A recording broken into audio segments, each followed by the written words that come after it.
Welcome to Analyst Talk with Jason Elder. It's like coffee with an analyst, or it could be whiskey with an analyst reading a spreadsheet, linking crime events, identifying a series, and getting the latest scoop on association news and training. So please don't beat that analyst and join us as we define the law enforcement analysis profession one episode at a time. Thank you for joining me. I hope many aspects of your life are progressing. My name is Jason Elder, and today our guest has 13 years of law enforcement analysis experience, with over 25 years of law enforcement experience as a uniformed officer, canine, SWAT, vice, and narcotics. For over 30 years, he has been a great instructor of analytical tools and automation. He even developed and instructed the basic analytical techniques for law enforcement, also known as battle. You can often find him at conferences teaching Excel and manning the ACISS booth. Please welcome Lenny Leedy. Lenny, how are we doing? Pretty good. Thank you, sir. Good to be here. Yeah, I am so happy to talk with you. Some people have told me they consider me the LEA Excel guru, but I have always considered you the LEA Excel guru because you have taught for so many years at conferences and just have done such a wonderful job teaching new techniques to analysts. Well, thank you. All right. Well, let's get into it then. How did you discover the law enforcement analysis profession? Well, like you said, I had 25 years experience, but I did a couple in the street, 8 in canine, a couple more in the street, then 13 years undercover narcotics. When I was in narcotics, they discovered I knew how to use a computer. Well, we didn't have analysts in our unit. So every time something needed done, they put it on me. When I first started, I was actually had an Apple IIe computer and could do charts at home. And so that's where that came up. Then PC developed. Then we got a program to manage all of our cases called ACISS. And that did, collected over phone toll information, all of our case information. And at that time, it did not have any analytical tools built in. So I would export the data to a program called Multiplan, which was a spreadsheet. And I used it until it got bought out by Microsoft, and Microsoft then came out with Excel. And that's when I first started using Excel. So what's the time around what you just said? Before most of the listeners were born. So I went to narcotics in 86. Okay. All right. And then had you always been interested in computers? Had you had your PC and interested in computers even before that? Yeah. Like I said, I had an Apple IIe computer. So, that shows you, whenever it came out is the year I got it. Okay. So I have to look that up. I have no idea. Yeah, I don't either. But if you do the math, so we have a lot of analysts listening. So if you do the math, I'm old. But so anyway, I've always liked computers, and I didn't know I liked computers. One of the things I kicked myself in the butt for is my degree is in marine biology with a minor in math and a minor in chemistry. I took no computer classes. That was what people back then used to carry around, boxes of punch cards. And I'm thinking, what a bunch of geeks. So what did you want to do with that degree? What was your plan? I was going to be the next Jacques Cousteau. Okay. I've always, because I started scuba diving back in high school and got my certificate, and I've scuba dived most of the springs in Florida. And when people think of Florida, all they think about is Mickey Mouse, Daytona Beach, and Miami. That's it. As far as them, there's nothing else in Florida. There's like 300 diveable springs in Florida, and I've done 100 of them. And plus, I worked at a summer camp in the Keys teaching marine biology and scuba classes. But then when I graduated college, I had to get a job, and I couldn't find a job in marine biology that would pay anything. I mean, back then even it was $5,200 a year to work out of the University of South Florida, go out on a boat for 5 days, take samples, come back, work in the lab for 3, have 2 days off, then go back out on the same boat for 5 more days. And that wouldn't even pay my college loans, let alone a car payment. So I worked at the YMCA for a little bit just after graduation, because that's what I did during college. And then I just happened to be working at a Y, and the guy who did physical fitness training called in sick for a week. And they were training and doing classes in physical fitness for the Lee County Sheriff's Office. I was in Fort Myers at the time. And he asked me to do the classes. So I did the classes for them, and worked their butts off. And one day they kidnapped me on a Friday night, in good humor here. Yeah. And they kidnapped me and took me out to ride with them. And I was sold. The first time out there, we went to this, and we're talking in the middle of the deepest ghetto in that area, people living in tar paper shacks. And this lady called in that someone broke into her place and stole her TV. And it was like a 12-inch black and white. So I'm on the way out, and I'd never been exposed to that when I was a kid, poverty and stuff like that. So I came out and I was talking to the cop. I said, "What's she worried about a 13-inch colored TV?" And he goes, "You don't understand poor people, do you?" She goes, "That's all she has." She goes, "Did you notice we found the guy, we found the TV, we took it back." And the guy goes, "Did you notice that when she tried to offer us some stuff out of her freezer to eat?" I said, "Yeah." I said, "We didn't take it." He goes, No. She's just trying to, pay us back for doing something nice to her." And I said, "Well, that was kind." He goes, "But do you know what it was?" I said, "No." She goes, "It's springtime in Florida. It's robins. She would pay the kids to go out with their BB guns and give them a nickel for every robin. And she would eat robins because she had no money or she was poor." And so I didn't know it. But anyways, I got to help that lady. I got help to get her TV back. And I was, within 2 years, was a full-time officer in St. Pete. That's so serendipitous, right? As you mentioned, the guy happened to be out sick for that week, and this leads you to the path of your career. Yeah. Wow. All right. So then let's talk about you starting developing your expertise in computers and policing and investigations while being in an investigative unit at a police department. So got transferred to narcotics, and at that time they were looking at automating our cases. So there was a program out there called ACISS, and we got that. What does ACISS stand for? Well, back in the old days, it used to stand, the name of the company was Augmented Computer. And this was their Augmented Computer Intelligence Support System. Okay. Now it doesn't stand for anything. It's just ACISS. Okay. But that was back in the olden days.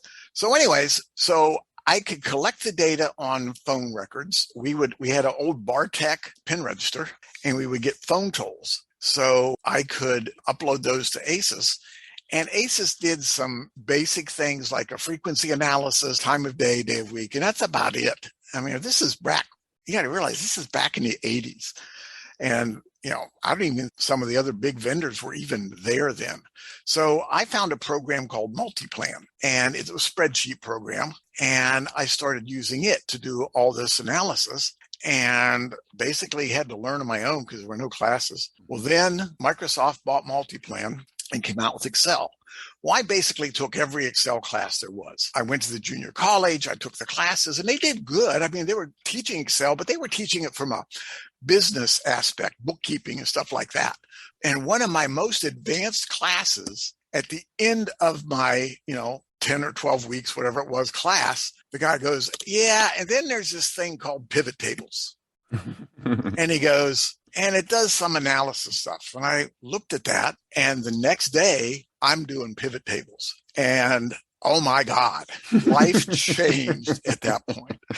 So we'll get more into that later, but that was the change. I mean, I could do things other people could not even dream of. And then we needed a way to chart the program. Well, there was another program out there, a very expensive program, and we couldn't afford it. And I happened to be on the internet way back in the old days and found this program called RF Flow, which is a really good program. It's like, I don't know, $50, $75. I have no idea what it costs now. Yeah. And if you're in law enforcement, they give you a discount. So I contacted them. I got a copy of the program and started doing all these charts. And this was back before charts were popular. Mm-hmm. And I could do all these things. I did them with phone tolls, with organizations and stuff like that. And so that was really the start of the analytical part. I then found a class from because the only one doing it back then was Anna Kappa, and they had basically a charting class. So I took that, and that's where I learned the basics of how to chart. And from there on, things just got, more data, more complicated analysis, having to learn more. I've had probably every Excel book there is and read them, most of them end to end. Wow. So and then, for example, pivot tables, they weren't even covered in the first few books of Excel. It was there. And then here's a perfect example, which is a standard feature now. And you'd be surprised how many people don't know it. If you have a column of numbers and you're doing some mathematical calculation in the column, if you double click on the lower right-hand corner of a cell with a formula, and it's called the fill handle, it's a little box. If you double click on that, it fills that down as long as there's data in the next row. That wasn't documented till the late 90s. And I'm sitting there and I knew I could click and drag down, but I didn't know about the double tap. So I sat there one day and I accidentally double tapped it and it filled it down. And I went, oh crap, what did I do? And I remember it thinking, oh, I messed up. I did something wrong. Yeah. And then I figured out, then it took me a day or two to figure out what I did because I didn't know what I did. It was just by accident. You know how when you click on something, sometimes you click twice. Well, that's what I did. So It took me a while. Yeah, but I did get to talk. I had a pivot table question. So I called Microsoft back when you could call Microsoft. And I actually talked to the developer who developed the pivot table. Oh. And he did it because he was working on something and trying to figure out some way to break down data. Had nothing to do with a marketable product. It just happened to be in there and happened to be discovered by people. It was not something, let's develop this tool. Let's show this tool to the world. The guy goes, really? You use it for that? And I started explaining what I did with phone tolls and frequency analysis and wiretaps and data like arrest data or case data. And he's going, I had no idea. Do you remember his name? Oh, I have no idea. Okay. Curious about that. So that was a long time ago. Yeah. So you're in narcotics. You are starting to work on the computer, as you mentioned, do some of these pivot tables, working on tolls and other investigative needs. Did everybody start coming to you for information? Because it sounds like you were the only one that knew how to run a computer in your whole unit. Well, not the whole unit, most of the department. No one else in the department had Excel. Yeah. They had, matter of fact, the way I got Excel is I ordered a computer through a grant we were working on. And because I ordered it, I didn't have to go through the IT department. Because if you got a computer through the IT department, they erased Microsoft Office and they put in the Lotus suites. Yeah, I remember Lotus. And, you couldn't have it. So I ordered the computer and I started using Excel. And that's my pivot tables and stuff. And finally, one of the guys came over one day from IT and he says, they had a question about the network or something like that. And so he comes into my office because I built the network. I did the network. But in addition, now let me go back a second. In addition to doing all this stuff, because I still had to go out and buy drugs, pick up prostitutes, work cases, do search warrants and all that other stuff. But the bosses and the guys, wanted all this other stuff done. So I did a lot of it from home because my home computer had Excel. But anyway, so the guy from IT comes over and he goes, what is that? I said, it's Excel. He says, you can't have Excel. You got to use Lotus. I said, no, I don't. And I said, okay. So I brought up and did a pivot table. I said, when you get Lotus to do that, you come back. And got a couple of more flack things from IT about having an unsupported program in the city. But, they left me alone because I was doing things like a detective was working this case and it was embezzlement. It was back when Florida was in a building boom. They were buying up all these small hotels, making condos out of them, doing timeshares. And these people were making buku bucks. I mean, $100,000 a month you could make if you bought a big motel and they converted it to condos. Your commission could be in the hundreds of $1,000s for just 1 month's work. But anyways, they were missing money. So they couldn't figure out why and how. So they called in a detective from our department, and he came over with the limited Excel file of all of their calls. Now, I had to clean it up. It was really dirty, but I cleaned it up and did a pivot table while he was sitting there. And he looked at those sheets, the paper, and on the computer, he did all that. And he couldn't figure it out. I did a pivot table. Who signed the checks? how much money each person got. That was it. And then did totals. And it turned out that the bookkeeper they had a petty cash thing. Mm-hmm. And she would write herself a check for $39 or $180. I had a petty cash was $1,000. And it wasn't uncommon for her to write a petty cash for $1,000, $2,000 to do the petty cash so they could go to buy pizza for the people or whatever. Well, what turned out that over the years, she was a little upset because everybody was making all this money and she wasn't. So she started writing herself $2,000 and $3,000 checks and not petty cash and cashing them herself. But anyways, a pivot table showed that in about 2 or 3 minutes. And the guy was just awestruck. Yeah. So he was from our economic crimes unit. So but that was one of the first outside of the narcotics. Okay. So, and what department is this? St. Petersburg, Florida. Okay. All right. Interesting. So you're dealing with link charts. You're dealing with Excel. Are you also doing anything with mapping? At that point, there were no mapping quote programs. I mean, there were, what was the name of that program? Map Info. Yes. And that was the program we got for a little while as a test. And we had one license of it and we shared it and stuff like that. But we did some mapping.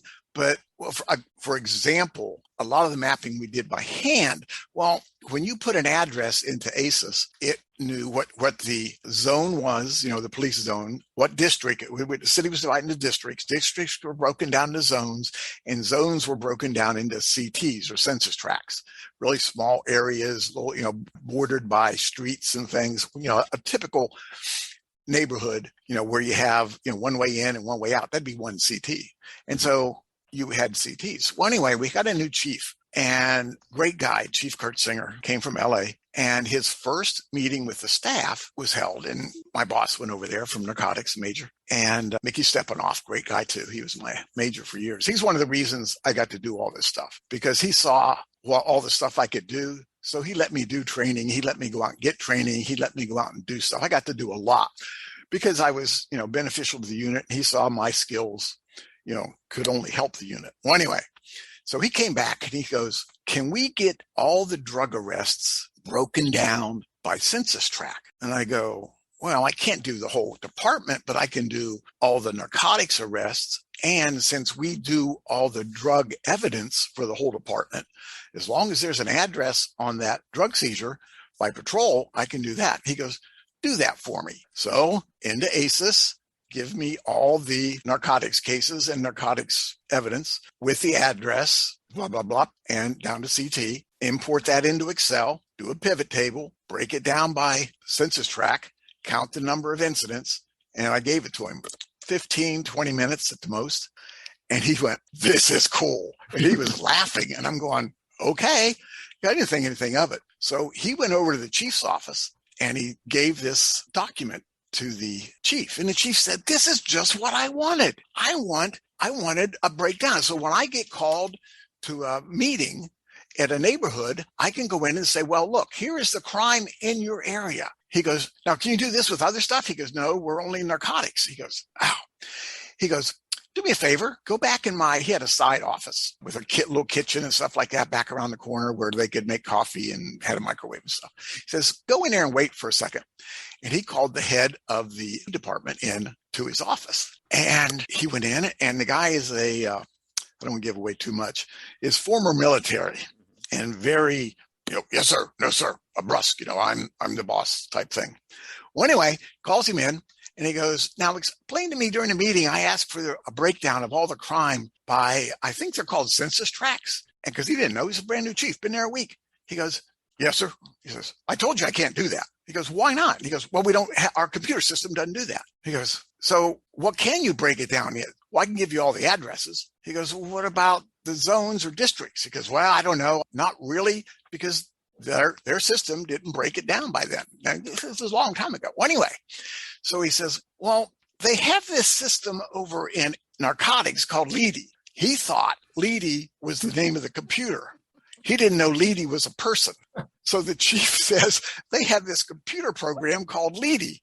And here is every narcotics arrest broken down by census tract, broken down by zone, and broken down by district. Now, what computer system do you have? And he says this. He goes, and how many people are in your unit?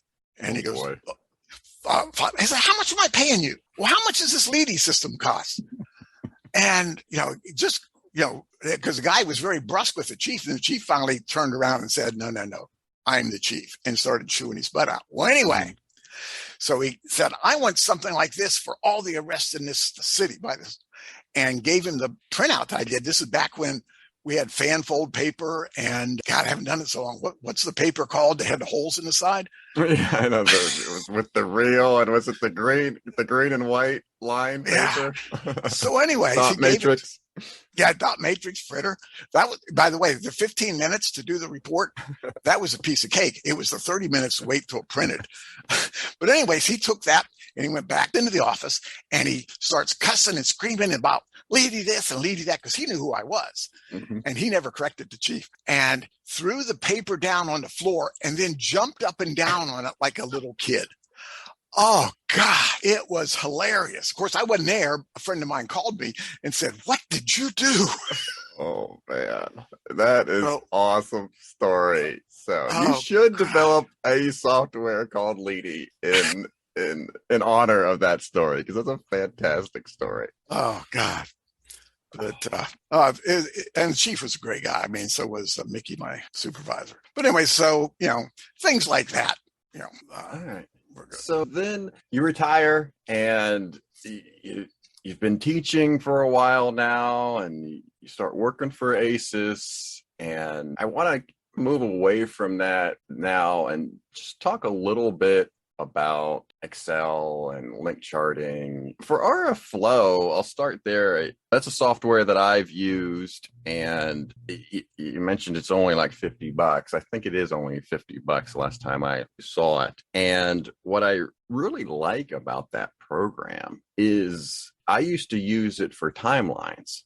Yes. And what I like about it, you could import the data, it would give you the timeline, but it gave you the flexibility that if I wanted to snake the timeline, or I wanted to stack periods on top of each other, like if I want to break down by year 1, year 2, year 3 vertically, I could do that. And that's what always frustrated me about I2, which is another link analysis software, is that I could not do that. And back when I was an analyst and trying to print on a plotter, I was like, oh, geez, this data works better vertically than it does horizontally. It was just, that was a breath of fresh air, that little simple program that I could use, and it just fit my needs really well. And it did what I needed it to do at the time. I agree. And, now you can it'll import a list of subjects from a text file and do a link chart automatically for you. Yeah. So, it does a lot. Yeah. Right now I'm on the website and it's $49.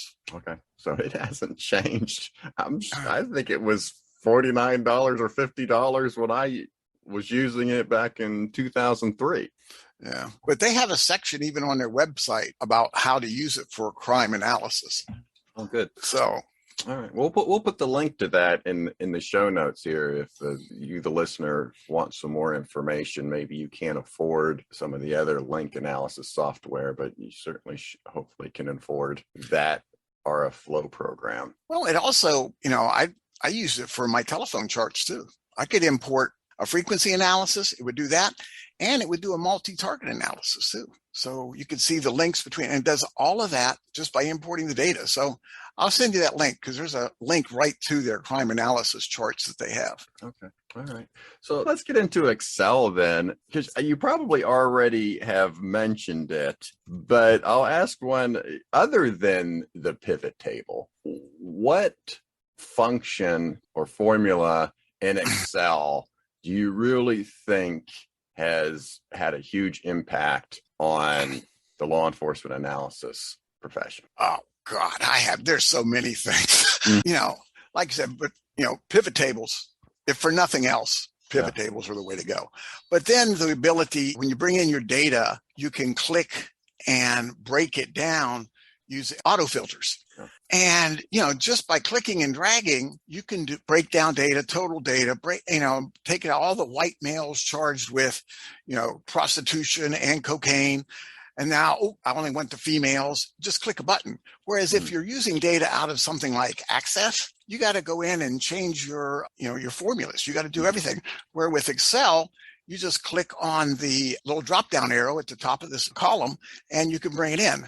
And then all kinds of formulas, the ability to search data, and then lastly, macros. Make sure I don't forget that. Yeah. But the ability to search data, a lot of people don't know this, but you can search data. So if you have a list of all the arrest charges and the word heroin is buried somewhere in there, you can do a formula that says search that. If the word heroin is there, put a yes here, convert that to a pivot table to extract that data that you can't sort. You can't sort it by that because heroin's in the middle. You want, if it said, if every crime had heroin, overdose, heroin, sale, yeah, you could do it. But by using the search functions, find and search, you can basically do the finding data that, you can't find. And so there's a lot of formula. I mean, some stupid ones. Here's a stupid one. You wouldn't think it'd be so hard. Subtracting time. I've had people show me formulas 40, 50, 60 characters long to subtract time, because to Excel, there's only 24 hours in a day. So if you want to subtract 11 p.m. at night from 3 o'clock in the morning, it gives an error. You have a list of hours, now not a number, hours of overtime for a week, and you have over 24 hours, it's not going to add right. If you have 30 hours overtime, when you do the total on that, it's going to say 6. Because to Excel, that's 1 day in 6 hours. So there's a really simple in Excel to extract it. I mean, and it takes, to add up the time and, little things like that. So time, and I get more questions about dates and times than I do anything else. Yeah. Do you remember the name of that function you just described? Let's see. All right. So let's start with dates first. Good friend of mine. Well, haven't seen him since COVID. Haven't seen him in years, as a matter of fact. Steve Gottlieb teaches a great course in I call it predictive analysis. I don't know what he calls it. He doesn't like the word predictive, I think. But yeah, I had him on the show, so they call it forecasting. But go ahead. Forecasting. But anyways, he is a great guy and has this great class. And you get this handheld calculator, and he goes in, and what you're trying to do, and I forget what he calls it, but it's the mid date, the date and time. So if you have a crime on January the 2nd at 1440, and you have another crime on February 3rd at 1370, what is the mid date and time? And he has this big formula to calculate that. Date diff. Yeah. That's all you need to do in Excel. Yeah. Equals date diff, put this date, that date, that'll give you the number of days. And then if you do mid, MID, that gives you the middle date and time. Now, how's it do that? Excel stores a date as the number of days since January 0, 1900, and it stores times as a decimal representing the number of seconds since midnight. So mid-noon is in Excel stored as 0.5. 6 o'clock in the evening is 0.75. So as long as you know that, it's just numbers. And what can you do with numbers? You can do math. So date, diff, time, and there's a lot of time functions. For example, if you import a bunch of times like 1, 2, 3, 4, and that's supposed to be 12:34 p.m., there's no way to do that in Excel unless you insert a colon between the 1, 2 and the 3, 4. And I have a formula that does that, but it's 85 characters long. So you can do that. However, the problem is you don't want to do it twice. Yeah. And that's where macros come in. And everybody is scared to death of macros. In its simplest form, in the way I teach it, it's just a recording. And the way I teach the thing, you don't even have to type the formula correct. All you got to do is get one that works, copy and paste it in. But so you can just use a single button to convert it to a time. Yeah. So, and for the listeners, if you're not quite understanding that, because if you see 1, 2, 3, 4, I'm like, oh, you just take the left function and the right function and you can put it together like that. No. But obviously you have single digit hours. So that's where it becomes a little bit more of a headache there to calculate that and then tell Excel to then treat this like a time. Right. And, if you get a call that came in at 1 second after midnight, that comes in as like 0, 1. It might come in as 1. Point. Well, it depends. Point, but to convert that to a time, it comes in as 0.1 or 0 would be 0.1. But anyways, you have to pad out 5 zeros. Mm-hmm. So you put 5 zeros in front of it using the trim function, and then you convert that and take it apart and put in the colons. So, the only way to do that is my 85. Well, there might be another formula out there, but I teach my 85 character formula. And then, so I've done, here's another one, a local department I did an Excel class for. What they did is I could tell 2 stories here. Okay, go ahead. You got time. They got an address. They got a list of addresses. Well, what they had to do on Friday is they would download this previous 7 days worth of crime. And then they would go in and they would have in Excel, they'd have the list of addresses and the type of crime. And then they would remove any sexual crimes and any crimes against children, because this is what they reported to the press. So they didn't report rapes and child abuse and that sort of stuff to the press. But what they would do is they go into the number part of the address and they would select it, and then they would type in block of. So what they ended up doing is they would take the number like 1127 and they would highlight the 27 and they would paste in 00 block of, and they do all of those. Then the ones that had 3 zeros, they would do that, et cetera, et cetera. And it would take like 4 analysts all day to do that. And that was so that the sheriff could have it for a weekly briefing with the press. So it could be in the Sunday paper, by the way. And he could do that. So I'm teaching my 5-day Excel class there. And in teaching the class, one of the supervisor on Wednesday said, because we just did a search and replace thing in Excel. And he goes, "Can you do this?" And I said, "Do what?" He says, "I want it just what I described, do that." And it's not as easy as it looks, because you have to figure out, first off, how many characters is the number? So you have to do a find, a space, and then you have to count that, and you have to do this. Then you got to say, okay, take that number 1, 2, 3, 4. If it's 5 digits, do this. If it's 6 digits, do this. If it's 4 digits, if it's 2 digits, do this. And then replace that 11, 1, 2, 3, 4, or 1. I'll make it different. 1579 First Street to the 1500 block of First Street. And that's the longest formula I teach. That's close to 100 characters. Wow. So.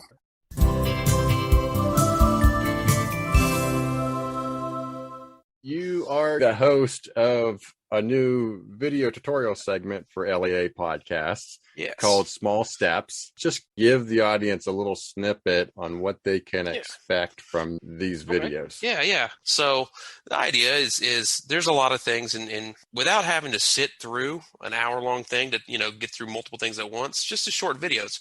And kind of the way I like to see is, hey, like when you're searching for something yourself on YouTube, this or that, what do you get something specific, you get a small piece, and it's a lot easier to digest. So I think the idea behind this is really, sometimes it might be a couple episodes in a row tackling the same type of thing, but it's just a quick, hey, check it out. Here's a quick tip. Here's how you do it. And for this specifically, it's typically using some law enforcement type data, some data that'll be similar to what you would use and how you could use it.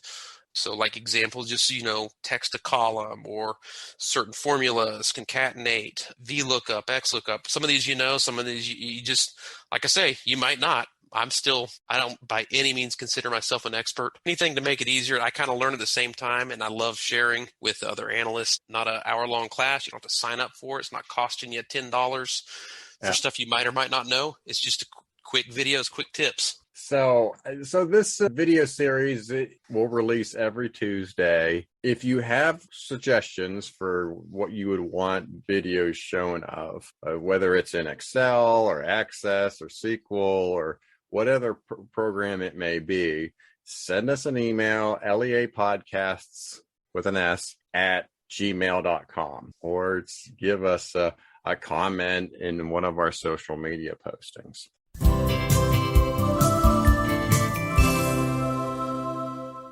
For me, one of the frustrations I see with analysts and using Excel is sometimes analysts won't explore how to do things more efficiently. Okay. And they're shown how to do it once, and they'll do the same clicks week after week to produce the same product because that's what they're assigned to do. So they're not even considering shortcut keys or customizing the ribbon, or even like I mess around with adding frequently used buttons in the toolbar up above, the title toolbar. And quick tip there is I like to put the paste values button there. Yes. Because to me, I constantly am like, okay, I'm copying this cell with the formula, but I don't want to have the formulas because Excel will then, wherever I paste it, will use the same references to then try to calculate. I don't want that link there. I just want the values. So I'm constantly, okay, just paste the values. So I have that quick access tool there. And even you mentioned macros. They wouldn't even consider using macros to make their job easier. So for somebody maybe listening, maybe they're new Excel, or maybe they're in that boat where they're doing something, a task, what advice would you give to them to maybe help them be more proficient in Excel? All right. So you asked me a question and I didn't answer it. So the function to calculate an age, remember I talked about that? Oh, yes. And I've had all these there's a hidden function in Excel called date diff, DATEDIF. And what you do is you have to calculate the age, you have there's two ages. You have to remember which one you want. If you want a list of subjects and how old they are today, that's their current age. But if you want a list of all the juveniles arrested last year, you have to do their age as of the date of arrest last year. Yes. Well, date diff does that for you. And, I've had people with, 50, 60 character formulas trying to do leap years and all this kind of stuff. Yeah. Remember, in Excel, a date is just a number. And the date diff function subtracts one number from another number, gives you a number, and then you convert that to a date, because Excel stores a date as a number of days since January 0, 1900.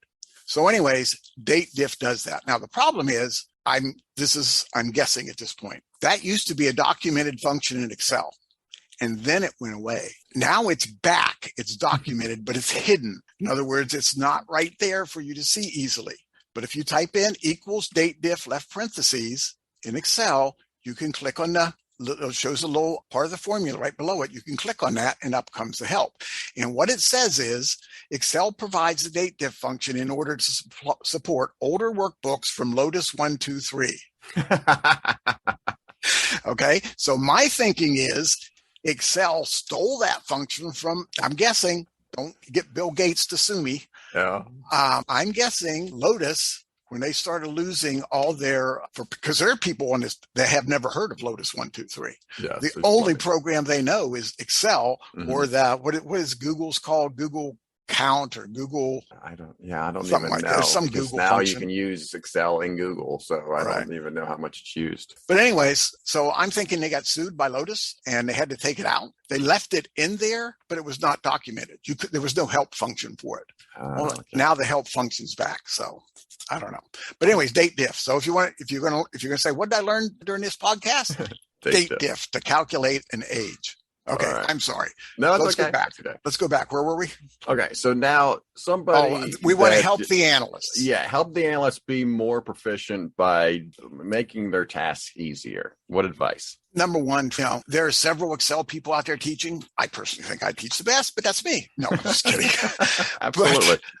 But training. You need training, and don't be afraid to learn. You don't know how many people. Okay, I offer a 5-day Microsoft Excel class. You have to pay for it, and I'll come to your agency. I'll train you. You don't know how many people will get that for the class, and they're going to say, "I've used Excel for 10 years. I know Excel." Okay, I actually had that happen to me. I taught a class for an agency. It was close to where I live, so I drove over, took the day, drove over, talked to them, and they had 5 analysts in there. And so I went to every person and I said, how can I help you? What do you want to learn? I do this. How can I make this easier? And I said, okay, I'll build that in. I did all that. And I went to the last person and I said, how do you use Excel? He goes, I've been using Excel for 10 years. I know Excel. I said, we're going to come to my class? He goes, what can you teach me? And I went, okay, what are you doing there? And he had a list of arrest charges. And for the week, this is another report that had to be done on Friday. And he had a list of the charges, and he was sorting them by charge, which is fine. And then he had Microsoft Word open in another page, and he would go to the first charge, arrest on warrant, and he would copy that. He'd go over to his other screen, and he would click, and he would paste arrest on warrant. And then he would count. Go back to Excel, go 1, 2, 3, 4, 5, 6, 7, 8, 9, 10. And go back to Word and type 10. And then he would go down to the next chart. And I said, so what do you do? How long does this take? He goes, well, I come in on Friday morning, and if everybody shuts up and doesn't bother me, I can have it done by 1 or 2. And I went, okay, do you mind if I show you something? So I went in, and in 5 mouse clicks is what it takes for a pivot table. And that's my thing. I can do a pivot table in 5 mouse clicks. And I did that in 5 mouse clicks, basically did his 6 to 8 hours worth of work in 15 seconds, 20 seconds. And then if you're not used to pivot tables, it opens it in another tab at the bottom. So I said, now to me, that's what I would do. Then I reached down and I right clicked on the tab. I hit delete and walked out. By the way, love it. Because he goes, what can you teach me? Well, let me tell you. So, by the way, he came to my class. Nice. It's a true story, but I use that to illustrate part of what, it's not an attitude. It's just, that's the way they were trained. Mm-hmm. You doesn't matter whether you're an analyst or you're a cop, you do what you're trained to do. Like the shootings, there was a famous shooting down in Miami by FBI, and they had revolvers. And one of the FBI agents was killed. There was a couple killed, but one of them was killed. And when they found him, in his hand, he had the brass that he had kicked out of his gun, because in their training, they would shoot 6 shots. They would then unload the revolver. They would kick the empties down into their left hand. And then they stood there with their revolver open and the empty cartridges in their left hand. And then the instructor would walk down to make sure they shot all 6. And then they would load up. So that's what he was trained. And so here he is in a shootout, dumping rounds into his left hand instead of just complete reloading and going on, because that's what you were trained to do. So, you do what you're trained. I mean, an analyst comes in and there's an existing spreadsheet. Some other analyst shows them what to do, and they think that's the way to do it. I mean, you don't know how many times people will say, I already use Excel. There's nothing else to teach me. And then I don't know whoever said this to begin with, but it's been around for a while. You don't know what you don't know. Yeah. There's stuff in Excel. I mean, I'm good, and I admit it. I know I'm bragging a little bit on myself, but I'm good in Excel. I must be. The Army sends me all over the world to train their analysts and investigators. So I must be doing something right. But there's stuff in Excel I have no idea. My granddaughter knows my Excel expertise, and I've helped her in stuff. But then she starts asking me, my daughter, she's working on her civil engineering degree, and there's engineering functions in Excel. Now, I have no idea what they even mean, how to use them. Mm-hmm. So, I mean, it was trying to help her with a function. She says, well, this is the function the instructor says to use. And, I'm pretty good at reading stuff and figuring out, and, but I don't know what the terms are and stuff like this. But we ended up doing it, and it took me a long time to do it. But do it again? Oh, my God, no way. Because I never use it. Yeah. So, training is a thing. Don't be afraid to learn something new. Ask somebody. Yeah. And YouTube, or there's plenty of forums. There's plenty out there on the internet, as just some of the terms that we've already brought up about shortcuts and ribbons and customization and macro. There is a ton of videos out there. LEA Podcasts with Seth Potts is doing small 2-3 minute videos on Excel right now that we publish every Tuesday. So there is a ton of stuff out there where you can learn more. And I highly suggest you even take one of Lenny's classes if you ever go to the conferences and he's teaching. Highly recommend that. Well, what I've been doing since COVID is I have 2 classes that I've sort of come up and trying to, help people that are stuck. I mean, there's still people that can't travel. I mean, we just did, where I saw you at LAIU in Dallas. Yes. And there were people who were not allowed to come because of COVID still. And that was only 3 months ago? Yeah, May. So, I mean, there's still people. And today there's still people that can't, their department won't let them travel. But anyway, so I have 2 classes that I offer. I've taught for several of the risk projects. I taught the same classes I taught for LAIU. I taught them online for ROCIC, for a couple other places, and as well as the National Fusion Center Association. And the classes, I have 2 of them. They're about 3 hours each, 3 to 4, because it depends on the questions. Because I can't stand to leave, turn it off. I can't do they said, do it in 2 hours. Well, then someone has a question and I can't hang up. I'm there to help. But anyways, so the 2 classes are formulas, functions, and macros. Oh my. Yeah. Playing on the Wizard of Oz. And then the other one is pivot tables from A to Z with a lot of Z, trying to show some of the more complicated things you can do with a pivot table so that somebody reading it will think, well, maybe I'll learn something. Yeah. But to this day, it amazes me how many people do not know what a pivot table is. And the number one thing is the double click on the fill handle to fill that formula down. And when I teach my class, and no matter which class it is, in person, I can't do it online, but in person, I'll say, and we'll do something. I'll say, how many people learned something new? And I use that. And I said, I'm not trying to embarrass you. I'm trying to gauge how fast to talk. Because although I'm a Florida boy, the guy can talk fast. I may have a lot of South in me, but I can talk fast. And I want to gauge it. If I have a whole bunch of people raising their hands at that, then I slow down and we make sure we stress on this stuff.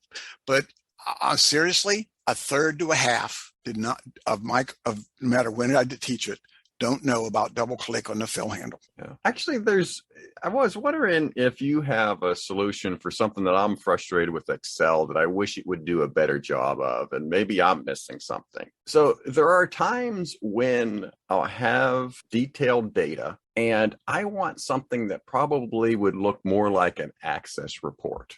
So I might have 5 or 6 dimensions, and then I want to summarize, do a count or a sum of the final column there. Now, I don't necessarily want to do a pivot table there because I don't want it to be tiered. I just want the dimensions in the columns and then the final one being the metric. To me, the only way I know how to do that is to take the dimensions, make them a distinct list, and then do a sum ifs function. That's what I was going to say. To do that. Sum if. And that's the only way that I can do that. And it's doable, but it's still, to me, that's a lot of steps in order to get to that point. I wish they would have something where it would be easier to take raw data and summarize it in a report in Excel. Yeah, it would be nice. Excel doesn't have a lot of reporting functionality. I mean, it's just one of the things it doesn't do. It counts and adds and breaks it down. That's what it's good at. But what I tell all my students, I said, now that you've had my class, if you have a question, be glad to help me. I said, but do not call me and say, Lenny, I have this spreadsheet. And in column A, I've got this. In column B, I have this. And I'm trying to do this. I want to add this and subtract this. I want to do this. I want to do that. I stopped listening about 5 seconds into it, just like I did with you. And say, send me the sheet. Because you don't know what's in the sheet. I mean, I have an idea of what you're trying to do, but I know what the sum if function does, and where you can do the sum, and you can do that to not show the data. Now you can do that in a pivot table too. If you drag a bunch of stuff into column A, it can help break that down into that kind of format. From what I'm understanding, you're saying, it does that sort of sum if type thing. If you drag, for example, if you drag day and month into column A on a pivot table, it'll break it down by month and by day, and it won't show all the months. it'll just show the days. And if you drag year, it'll say 2022, January, then the dates in January, and then then February, and then March, et cetera, et cetera. So it does sort of that. But again, it's hard for me to visualize what you're talking about. I guess where I was getting at is, say I have like city, state, and county in the data. I'd want one column for state, one column for county, and one column for city. But I don't want them tiered like they would show up in a pivot table. I don't want, if I put all three of those in a pivot table, it's going to give me the state, and then it's going to have the plus minus there, and then it's going to break down underneath that the counties, and then underneath that it's going to show me the cities that are within each county. So it's going to tier them. I don't want them tiered. I want it to be in like basically a new spreadsheet, to where it says column 1 is state, column 2 is county, column 3 is city, and then the metric in the fourth column. And the only way I know how to do that is with the sum ifs, how we described it, where you do a distinct and then do a sum ifs to calculate that. I don't know. I got to see it. All right. So let's go on then, because I do want to get in a couple stories before we finish up. And you did work some really fascinating cases. The first one I'd like to talk about is the Henry Lyons case. So Henry Lyons was a preacher and was the head of I forget the name of it. You can Google it and find it. Mm-hmm. But so Henry Lyons was a preacher in St. Pete, and he was also the head of the South Baptist something or other collection of churches. So one day we get the call of an arson, and we go to this really fancy part of St. Pete down on the water, and we find in there Henry Lyons' wife, who has been drinking, and she has set fire to this house. So we come to find out she was going through some drawers at her house, which was not in the nicest area. It was okay, but it wasn't the nicest area. It wasn't as nice as this house. And she found a deed to this house down here for her husband, and I think she was his secretary. This is years ago. Classic story. Oh, yeah. And so she said, well, I'm going to go to that. So she broke into the house and started drinking and find out. So we started going in and finding out that he has been stealing money, not only from his church, but from the national convention of those churches also. And anyway, so one of the things I had to do is, because he wasn't charged with the part I was going to tell you, so I can't talk about that. I don't want to talk about what he was not charged with. Okay. But one of the things I had to do is, this was a long time ago, I had to break down the phone calls from his office phone, from his cell phone, and from this other suspected person. And one of the things I had to do, now this is before you could do it in any other program, is break it down by what I called the multi-target analysis, where you list all the targets and then you show the numbers that were called, and then you show how many times each target called each number. Then you break it down. So that gives you the total number of calls by each target. But then you break it down by how many targets that number is in common to. So if he only called it from the house, there'd only be a 1. But if he called it from his house, the phone, and this other person, if they all called this number, then it was called by all 3 targets. Sure. So you want to rate that higher than just a plain frequency analysis.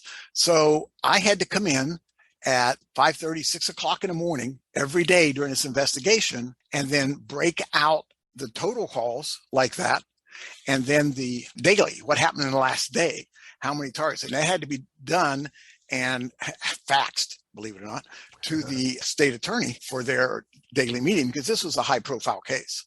Yeah. How are you getting the data? Was the data coming to you in hard copy? Phone tolls and pin registers. Yeah, but okay. So they had electronically already. Okay. Yeah, so I had electronic at that point. So phone tolls and pin registers, thank God. And then, I was getting daily things from the phone company, which, were hard to do. Every day the phone company would send me the one we had phone tolls or CDRs, whatever you want to call it. I would get those daily, and which, is not done very much now. I mean, so I got to work that. But anyways, that's a pretty famous case. What was he eventually charged with? Embezzlement. Okay. And then he got out. He came and said, first off, he blamed, he was up there preaching, he goes, and blaming, he said, they put me on the internet. This is back when the internet was sort of new.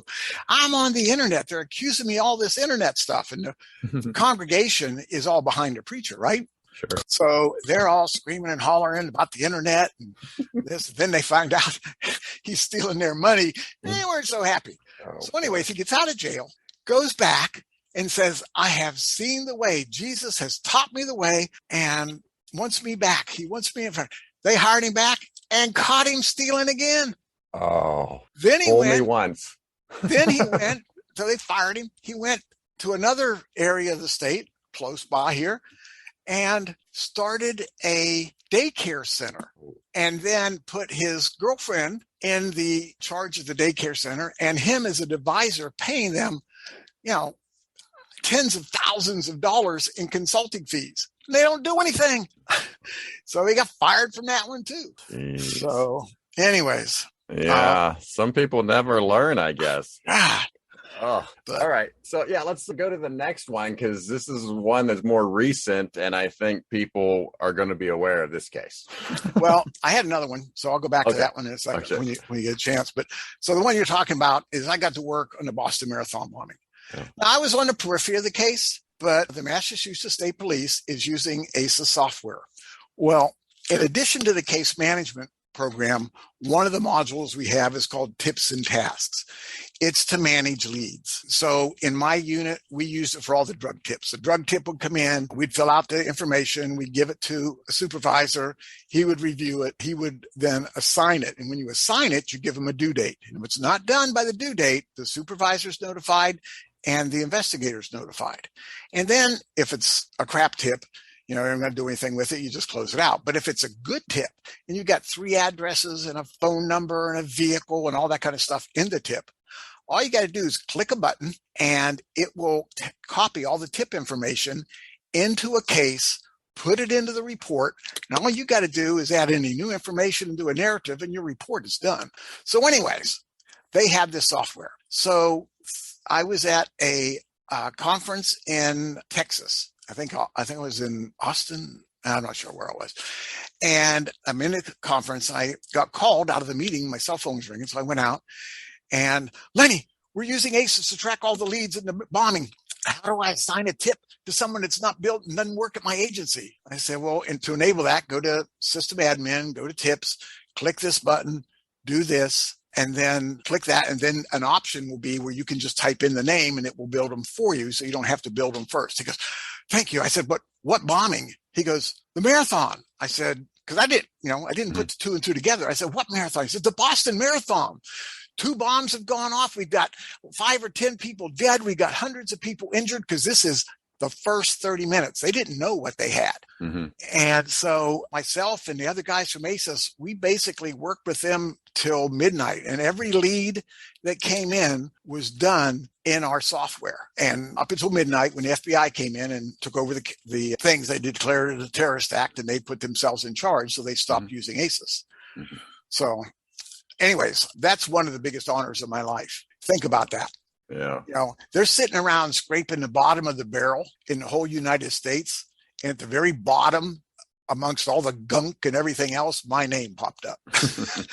But out of that, because at that time, now this is early in the investigation, they didn't know if these 2 guys were working alone, if they were part of another cell, if there were other people working with them. They didn't know at that point. Okay. But they knew that the original target of the Boston Marathon bombing was not the Boston Marathon. It was the 4th of July celebration.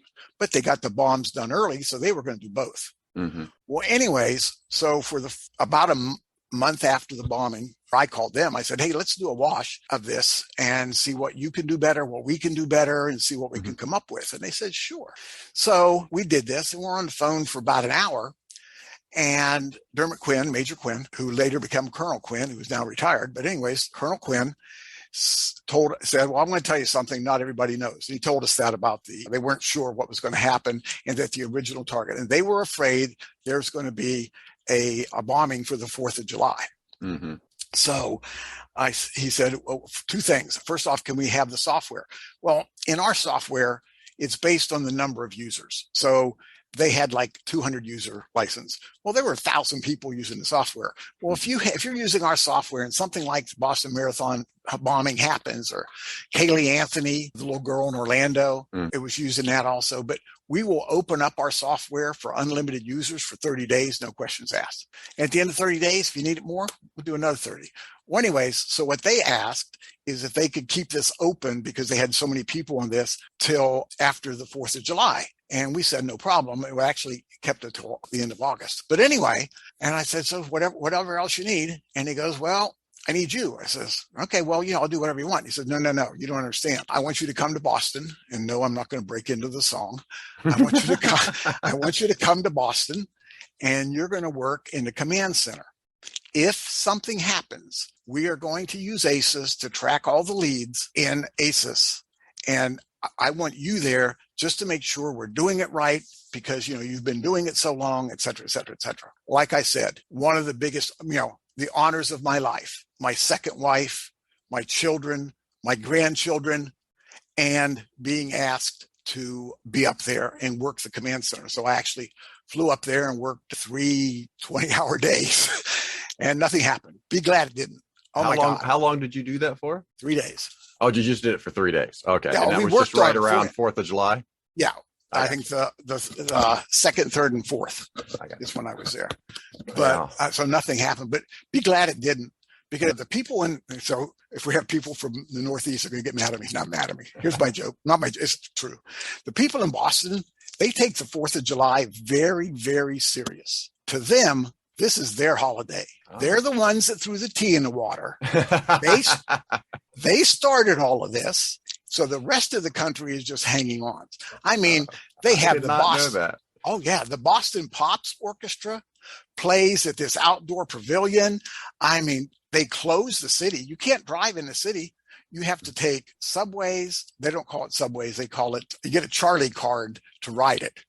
And it goes back to a Kingston Trio song. Let me tell you a story about a man named Charlie. On the tragic and fateful day, he had 10 cents in his pocket, kissed his wife and children, went to ride on the MTA. Well, anyways, so they have a Charlie card to ride at, which I thought was funny because I'm a Kingston Trio fan. But anyway, so you have to take a bus, you have to walk, cabs work, and you can take the subway. And that's the only way to get in and out of town because it's so crowded.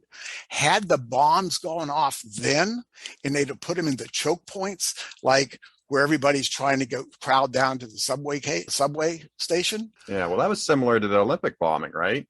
In 96. That's similar to what he was doing, right? But anyway, Go ahead. Sorry, I interrupted you. That's okay. But anyways, if they'd have done that, there'd have been, nobody telling how many people killed and thousands injured just because of that there. But so anyways, being asked to work that was, like I said, one of the biggest honors of my life. Yeah. So I'm just trying to get the timeline real quick in my head, because that's Boston Marathon's always around tax day, right? So that's April 15th. Yeah. And then you're talking about a month later reaching out, and that would have been May 15th. Right. That's another 6 weeks before the 4th of July. So that's not, it's still fresh in everybody's mind, and certainly could have been kind of still high stakes, even moving into the 4th of July. So that's good stuff there. Yeah, but anyways, that's really cool walking in as the only. Oh, by the way, I'm the only civilian. I got a story. So I walk into the thing, and the FBI was upset, but the colonel said, "Look, you're in my house." Mm-hmm. This is the way it's going to be. This is what we're going to do.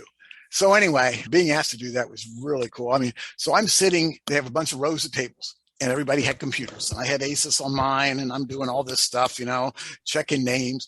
So somebody would call in, and this is, the FBI is running the command center, and they had a whiteboard at the top of the screen. So somebody called in a tip. They'd walk over to the whiteboard and write the tip down on the whiteboard. And then everybody back there would walk up, get the name stuff, go back, check your computer systems to see if you had any information on that. So in ACISS, you don't have to do that. Now, he lost that battle. But in ACISS, we have a command center. So it can actually automate your command center. When a tip comes in, it shows on a projector on a screen. It maps all the tips as they're coming in. And then it does, which I think is really cool, any subjects, vehicles, telephones, or addresses that have more than one tip, it shows it. So if there's an address with 5 tips, you can say, wait a second, you don't have to remember it. I mean, it just tells you that. Now the supervisor can say, let's send the team down to that address, see what's going on. Let me see those tips. But anyway, beside the point. But anyways, we're all doing all this stuff. Well, now think of the guts this took.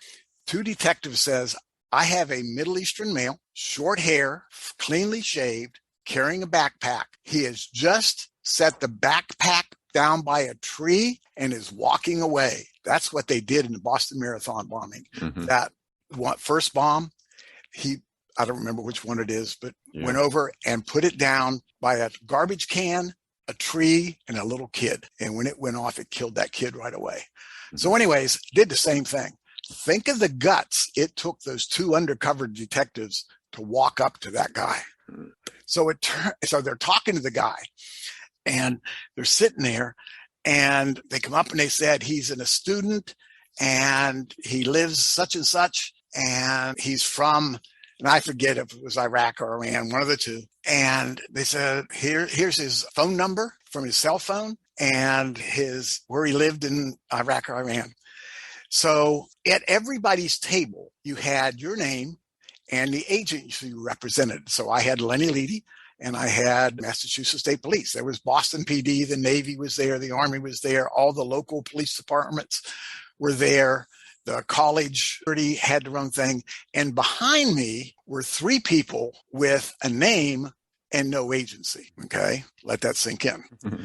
So the guy calls up and he says, and he's got his cell phone number is this. The guy behind me jumps up and says, what's that number? And I'm going, okay.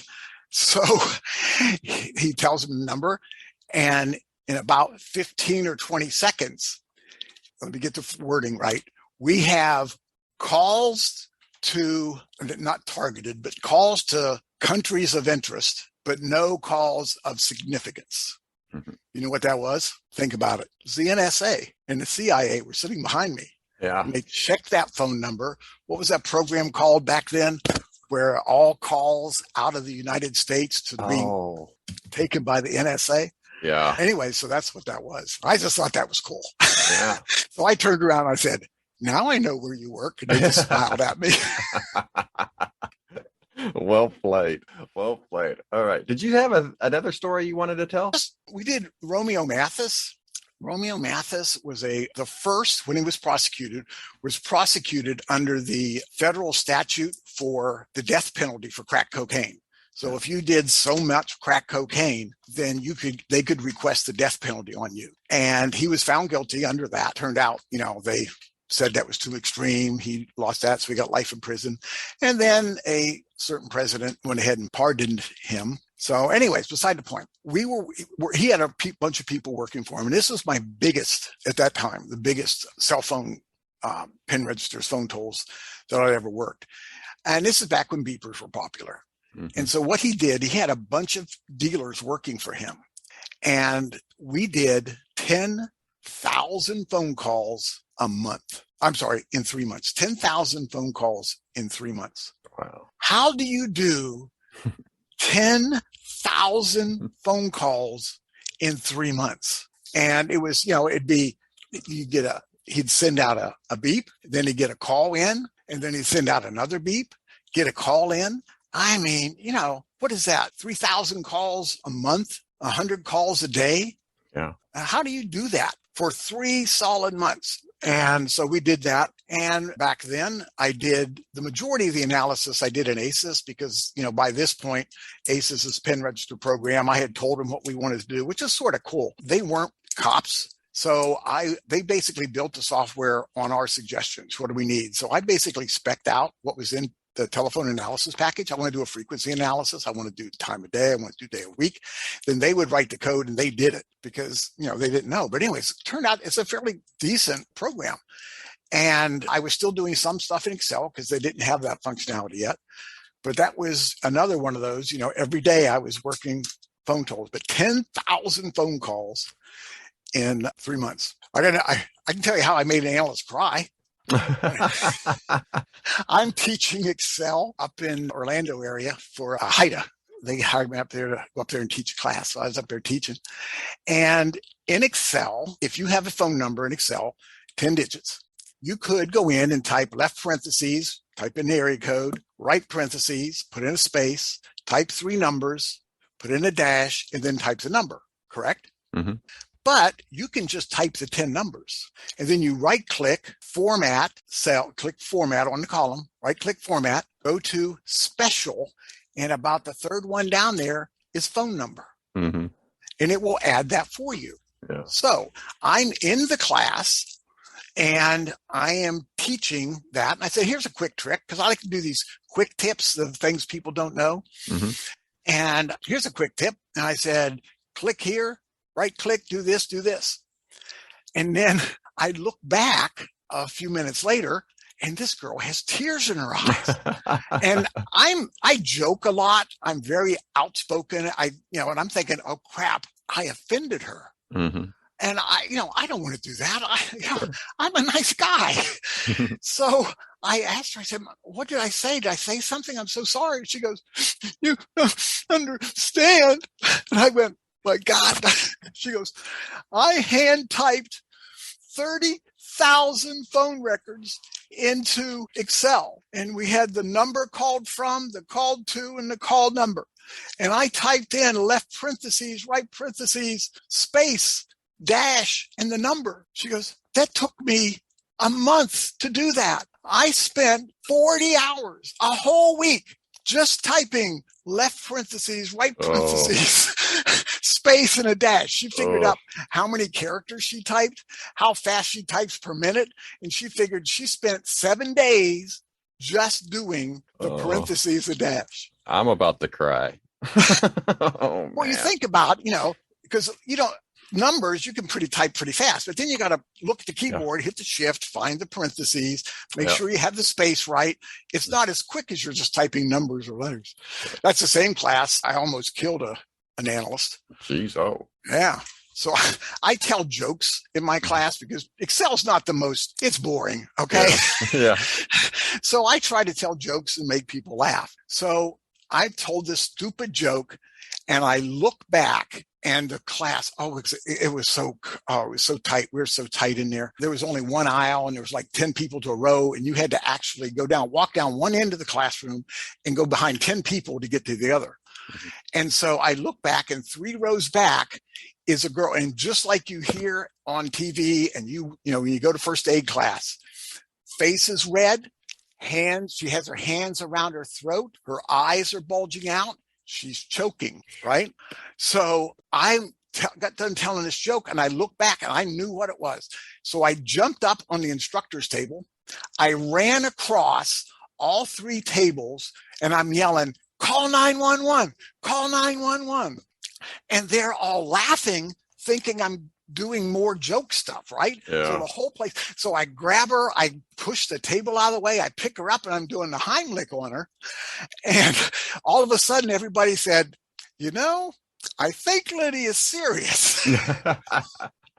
So they all got up and they're clearing tables and chairs out of the way and they're running off to call 911. And it wasn't like in the movies where they spit it across the room. Oh. I got it out of her throat and it went into her mouth and she raised her hands and he's waving her hands saying and shaking her head like, okay, you got me. And it was my stupid joke and she started laughing while eating a piece of licorice. Oh, okay. I was trying to get to the point where how did you almost kill her? Because it sounds like you saved her life, but I see what you did there. But it was, now it's a funny story. But back then, I tell you what, we were saying, she's going, oh my God, it was just like on TV. I couldn't breathe. I couldn't do anything. Thank you. So that's how I made an analyst cry and almost killed one in the same day. Oh, geez. Oh, what a class. All right. Well, let's finish up with personal interests, which you have a couple of fun ones here. So you play the banjo and you're a wilderness trainer. So that means we need to cue the music. Oh, don't do it.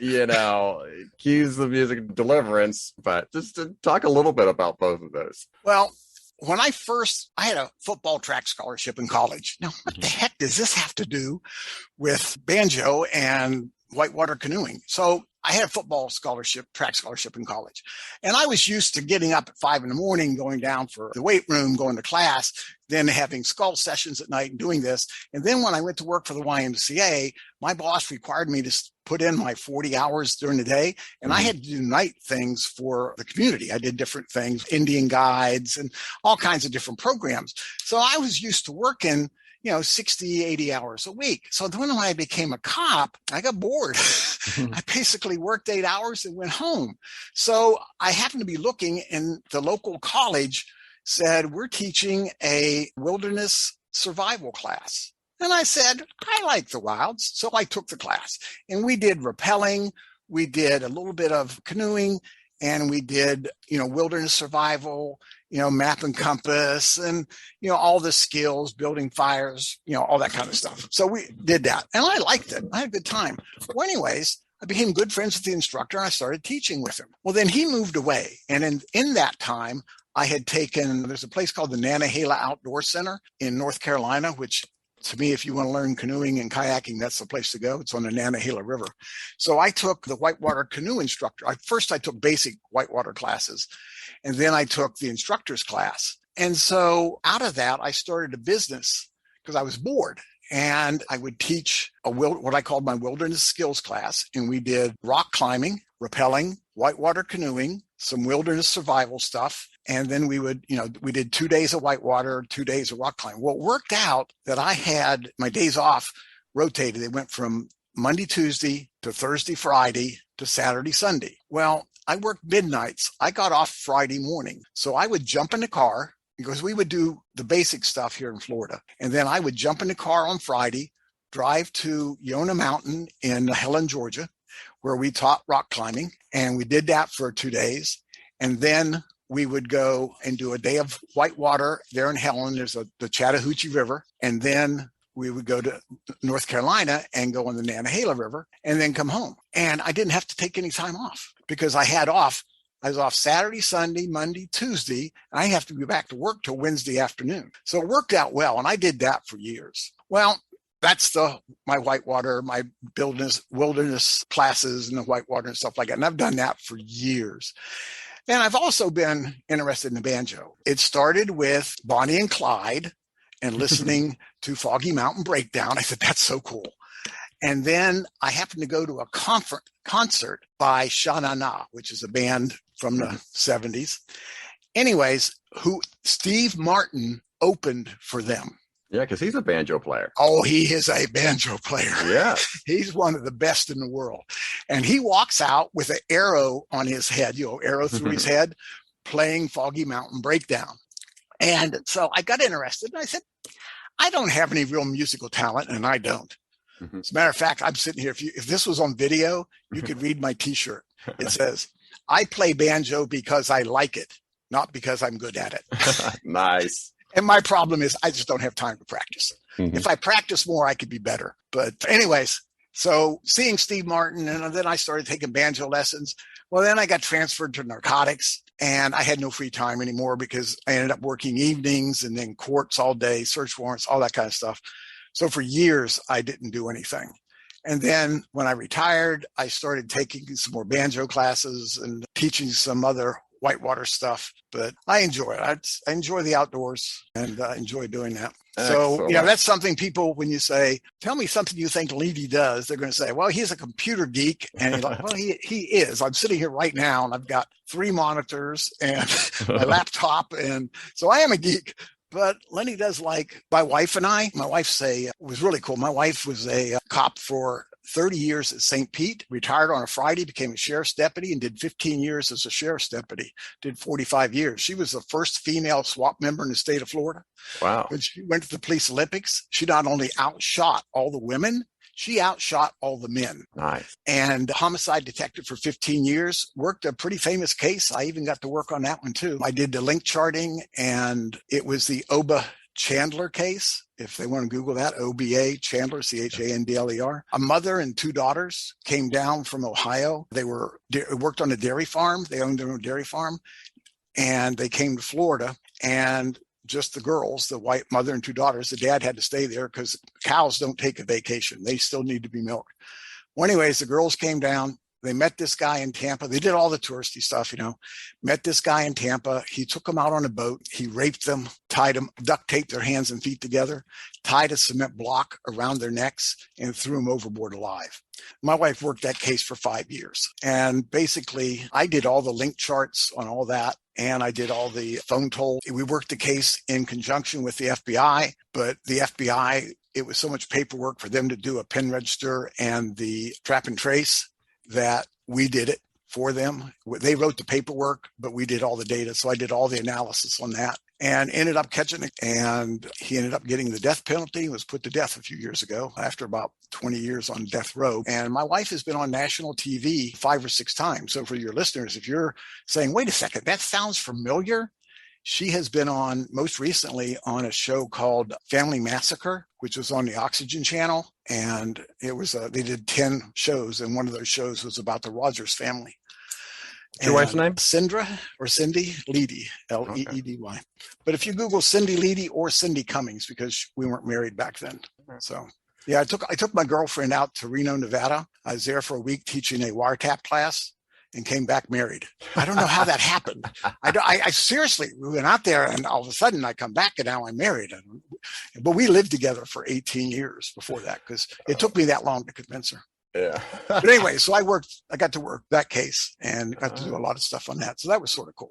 All right. Well, good. Well, we're running a little bit long here, so I didn't get to talking about conferences, but I just wanted to point out that I really appreciate your effort as a vendor who also teaches at these conferences and teaching something like Excel and really giving great advice to analysts all these years. So thank you so much for your contribution to the associations and the profession. Well, you have to thank ACISS also because, they're the ones paying for the conference. And in a lot of these conferences, I get time that's paid for by them. And I do just a 5-minute thing, but then I get to do a half hour or an hour of Excel. So that's pretty cool. Yeah, excellent. All right. Well, our last segment to the show is Words to the World. And this is where I give the guest the last word. Lenny, you can promote any idea that you wish. What are your words to the world? Don't stop learning. Seriously, there's a lot of resources out there. You can go to YouTube. There's all kinds of stuff on YouTube. Now, the problem is most YouTube stuff is business oriented, but still you can learn it. Go to your local junior college. I took every junior college class there was in Outlook, in Excel, also Access, but I ended up not using Access because it was easier to do Excel. So anyways, go to school, learn something, call me up, say, Lenny, will you do your 2 free classes for my group?